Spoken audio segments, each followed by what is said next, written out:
Today's gonna be a bit of a different video. It's very late, but I want to show you a side business that has really flourished for me and Felicia, mainly Felicia. But yes, you're gonna enjoy this one. If you're into opening any small business, this is one I suggest not to sleep on. Be here for a little while. I wanted to make this video to give you what I think will be the best side hustle in 2023 is the gift basket making business. If you're new here and you don't know, we've owned this store for about 5 years now. Felicia started a side business through it, her gift basket making business, using all the products through our store.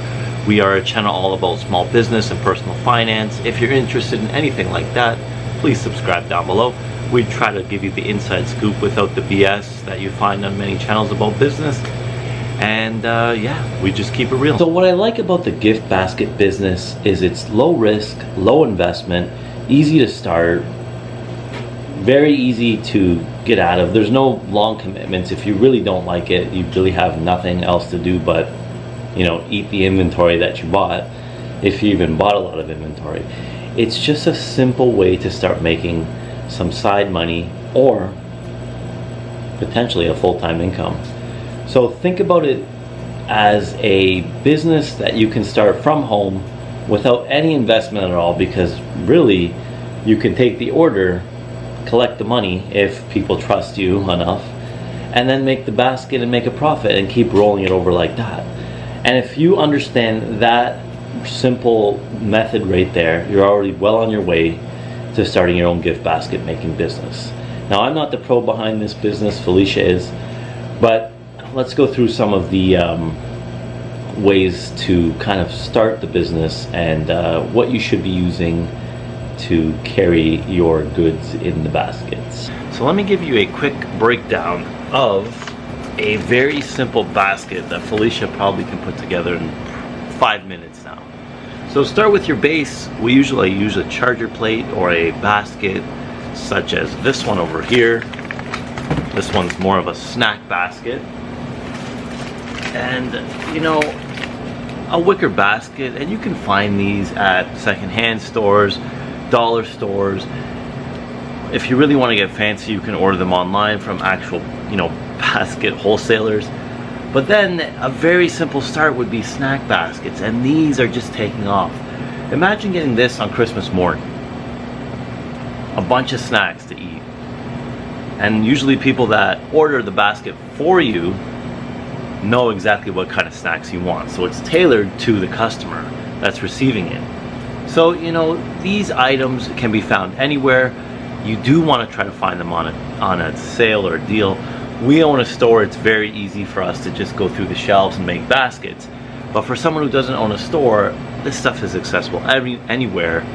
Even, you know, things like the cellophane wrap, you know, these things can be found anywhere. And I know I'm making it simple, more simple than what it is if you haven't started, but just to give you a breakdown: basket, contents, shrink wrap, and you're done. And then you add your bow if you really want to be fancy, and cards, you know, a card with a message. So that's your basic gift basket. And I'm telling you guys, there's always a profit to be made with these.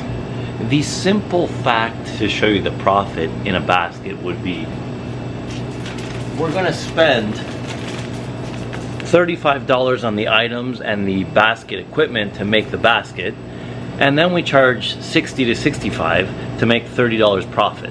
Now, if it's taking you an hour to make a basket, then you know you're gonna have to charge a little more. But as you get quick with it, these things are boom, boom, 5-10 minutes, you know, and then they start scaling more. You put $100 worth of product, charge $165, right? And then if you offer delivery, you charge more than that.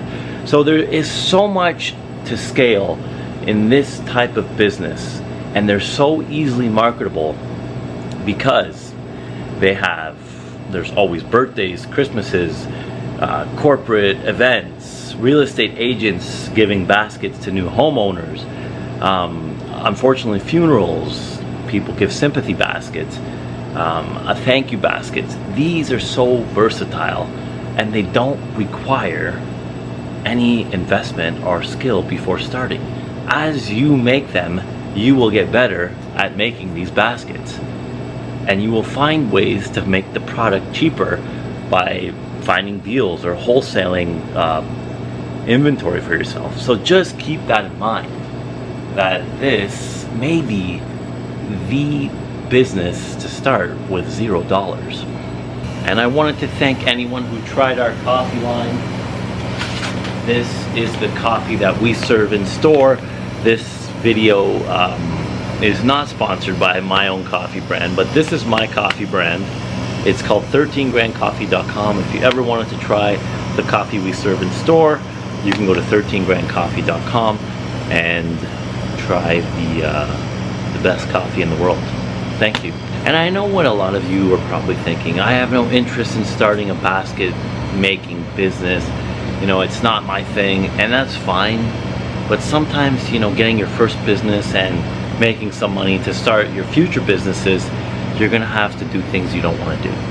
Such as, you know, I don't have much of a passion like Felicia does on making gift baskets, but I know when they need to be done. If we have 30 in one day like we did today, I'm gonna start making baskets because that's part of our business now. So it's about sacrificing things you don't want to do to make money. I had never really had an interest in making baskets, but I saw the potential to make some money.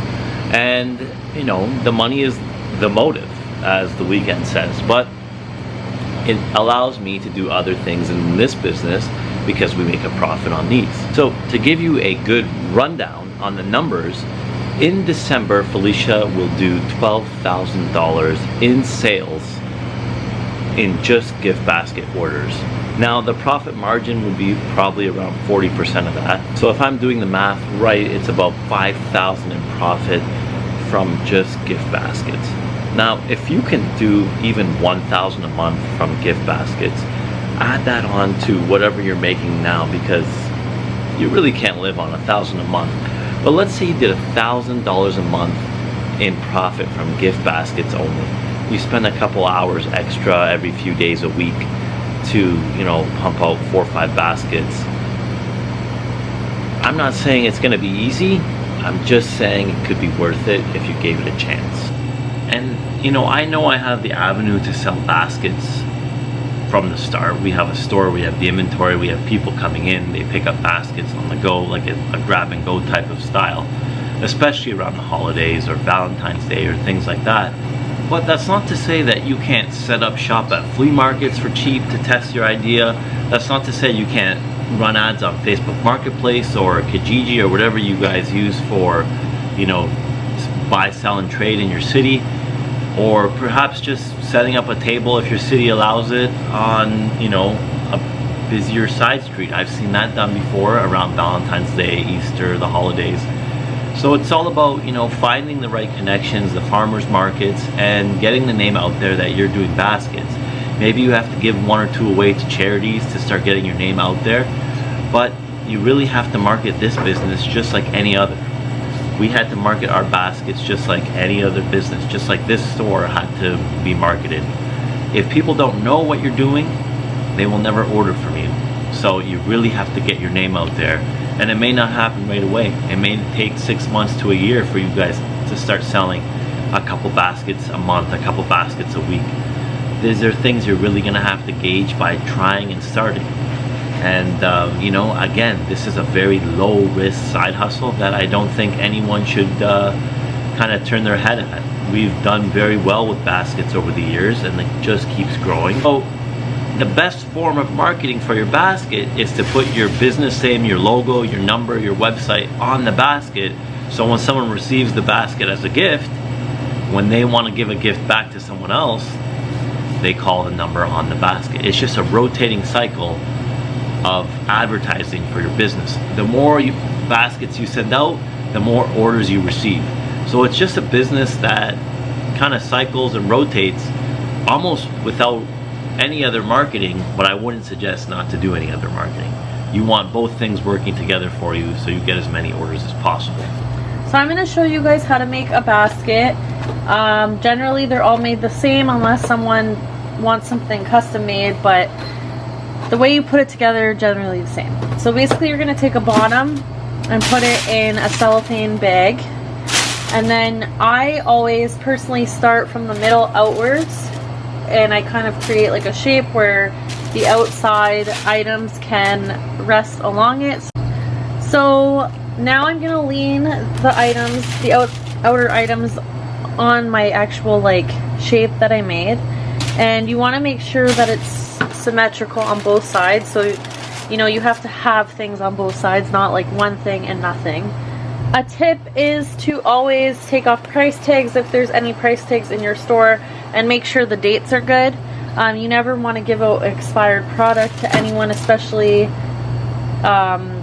if they've never shopped at your store before, right? It's just bad publicity. I'm like so tired, by the way. I've made like 40 baskets today, so I'm ready to go home.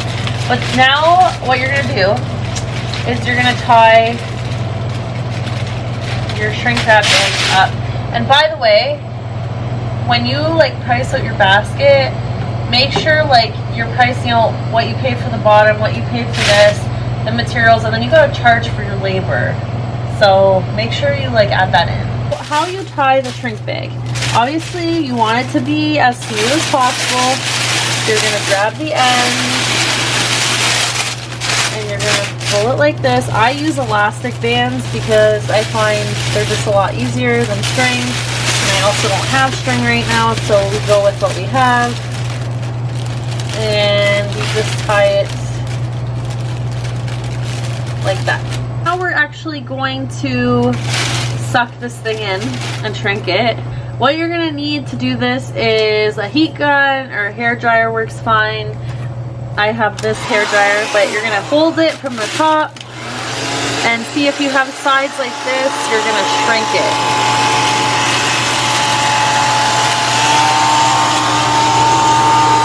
What I do is I go on the ends and then I go in an up and down motion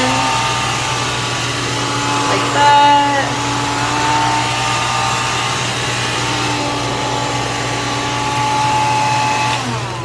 Because you want it to be as smooth as possible. It might not be completely perfect, but you can rig it so that it will eventually be perfect. So this is the finished product. What you're gonna want to do is trim your elastic. So this is what it looks like. On the back, make sure you put your logo. Then you want to attach a card. Obviously your customer will tell you what they want on the card, but you can attach a card, a bow. Make sure you trim down the side, the tops here, and you're good to go.